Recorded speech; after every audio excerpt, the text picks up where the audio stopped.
Est-ce que ça t'est déjà arrivé de vivre une journée globalement correcte, voire plutôt bonne, et de te coucher avec l'impression que tout a été nul? Comme si un détail, une seule remarque, un moment désagréable avait effacé tout le reste.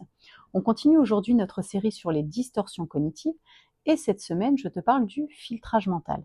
Le filtrage mental, c'est comme si tu portais des lunettes avec un filtre qui ne laisse passer que les éléments désagréables. Concrètement, comment ça se passe la plupart du temps? Tu passes une bonne journée avec des échanges sympas, un moment agréable avec ta famille, tes collègues ou tes amis, ou même juste une journée neutre, et pourtant un élément, un seul élément négatif, et tu vas te coucher en te disant que ta journée a été mauvaise. Alors le cerveau est naturellement programmé pour détecter le danger, c'est un mécanisme de survie. Mais chez certaines personnes, et notamment les personnes ayant cette distorsion cognitive, il devient hyperactif et ne retient que ce qui va mal, en confirmant tes inquiétudes et tes croyances négatives. Le problème avec cette distorsion cognitive, c'est qu'étant donné que tu minimises ou que tu oublies systématiquement tes réussites et que tu amplifies les détails négatifs, ça va générer en toi de la frustration, de la colère ou de la déception.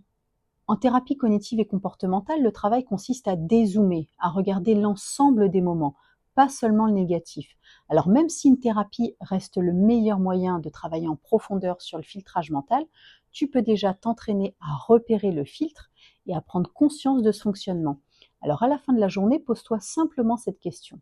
Est-ce que cette pensée reflète toute ma journée ou juste un détail? La semaine prochaine, on parlera de l'inférence arbitraire. C'est le fait de tirer des conclusions hâtives sans preuve suffisante ou avec très peu d'éléments. À bientôt.